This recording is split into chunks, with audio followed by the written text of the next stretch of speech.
everyone, my name is Sarah and I'm an elementary school librarian on the cusp of summer break, and I've been wondering what am I gonna do with my TikTok? I've been honestly pretty inconsistent with it, but with us going to summer, I'm just like, I will have the free time to do things, but what will they be?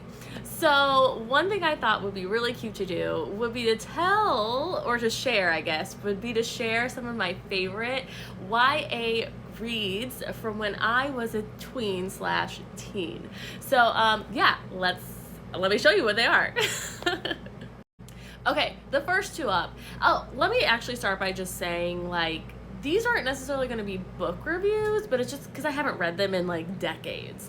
But these are, I don't know, I'm just gonna tell you how they made me feel. Clearly I love them because I still own them over 20 years later. So the first two up are mysteries, The Window and Murder My Sweets. Murder My Sweet by Joan Lowry Nixon is about Jenny and her mother, who is a mystery writer, and she's very Jenny and her mom have the type of a relationship where Jenny is very much so the parent and taking care of her mom, and she just kind of gets frustrated with that, but it just is the dynamic that they have. They end up going to this funeral. I can't remember the details of it. I think it's like the harmony. I don't know how they're connected to him, but they end up at this man's funeral or event, and the person ends up getting murdered, and there's just all this stuff going on because the reading of the will is also happening, and people aren't happy to find out that they may not be getting the things that they think they are owed. And one of the things I remember about this story also was just this super duper hot, sexy guy. I'm pretty sure his name was Carlos. And I was just here for it. The mystery was bomb. The cutie was bomb. Jenny was a really likable character. And honestly, I couldn't figure out what was going on until it happened. So if you can get your hands on it, I recommend it. I don't think you will. It's pretty old. So I don't know. The Window was really good. This is written by Carol Ellis, and it's basically, think of Winter House except less alcohol and more murder.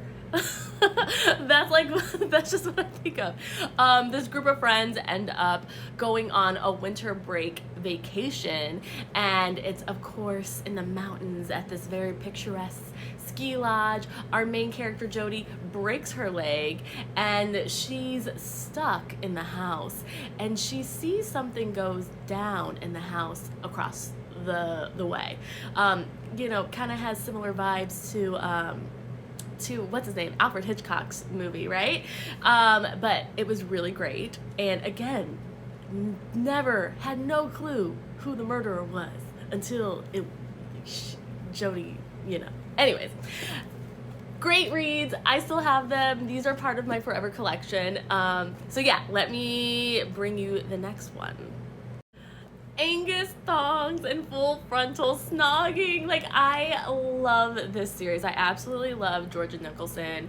I remember reading this series and just being it's so relatable. It's so relatable. There were other books that I were reading where there were these fantasy elements or just these other things that I, as a teenager, just was ooh, this is a great read, but I don't necessarily relate to it. Georgia Nicholson and her little crew of friends were that was my friends. We were a hot mess. We were getting into shenanigans. We were goofy. I love this series, and I can't remember for sure, but I feel Louisa Renson, I can't remember how she pronounced her name, but I feel it was sort of semi-autobiographical.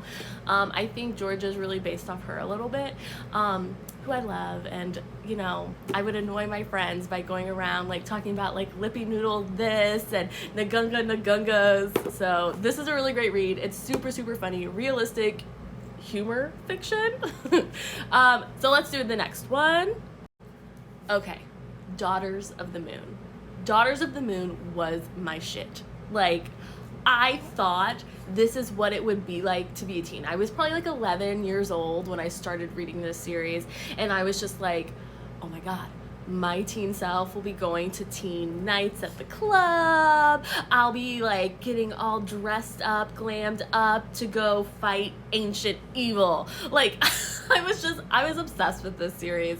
It was so glamorous, and it was just so up my alley. I was really, really, really into Greek mythology at this time, and this series incorporates Greek mythology into that. So, or is it? It's not Rome. Mythology is incorporated. It's about a group of girls who have been gifted with powers by the goddess of the moon, Selene, and they are basically called upon to fight the Atrix? I don't know how to pronounce the evil that's in this book, but they gotta fight it. And before every battle, they get glammed up. And I was just like, yes, glitter, woo! So yes, love this series. Love it, love it, love it. I feel like my favorite daughter was probably Caddy, which is her best friend. I think this one's Vanessa, or Serena. Caddy could time travel, and Serena could read minds, and they all have a love interest, but she had the romance with the evil Atrax follower, which was a whole thing. And it's giving me all the vibes. So definitely fantasy. Yeah. All right, next up, two freaking classics. And okay, let me just start by saying Ella Enchanted is probably it probably is the favorite Cinderella retelling that I've ever like read or watched or anything like that. I truly love this series. For me, the movie was a bit of a letdown. It wasn't a bad movie, but like the book is just amazing. It's so freaking amazing. Yes, I love this book. It gives me great feels. My dog, you can see some damage. There's way more damage. My dog chewed it up. I was so upset. But yeah, this is a great series. That's all I gotta say. I love Char and Ella. Chasing Redbird. Now, let me tell you, when I was like 10 or 11, I read this book, and I was obsessed. I was so into it. I believe the main character's name is Zinnia. And there's a lot of family dynamics going on. They're dealing with, their family as a whole is dealing with loss and grief, and like grieving through that. And it was so just like cool seeing their family dynamic and her process of like kind of just trying to like figure out her family mystery and deal with these deaths that have happened in her family. But with that, there's a romance. And 10/11-year-old Sarah was obsessed with Jake and was like, girl, Zinnia, why are you not into Jake? 2024 Sarah, 36-year-old Sarah, I can't help but just feel like Jake was stalking Zinnia. And that's just sort of like my mind around it now. I don't know. I maybe I'll reread it this summer and see if I feel that way. But just what I remember, he was totally stalking her. He was 16 and she was 12.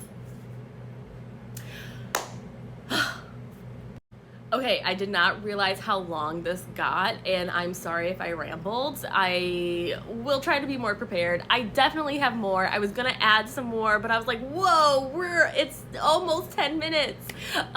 So yeah, stay tuned. Look out for part 2 of my favorite YA reads from when I was a teen/tween.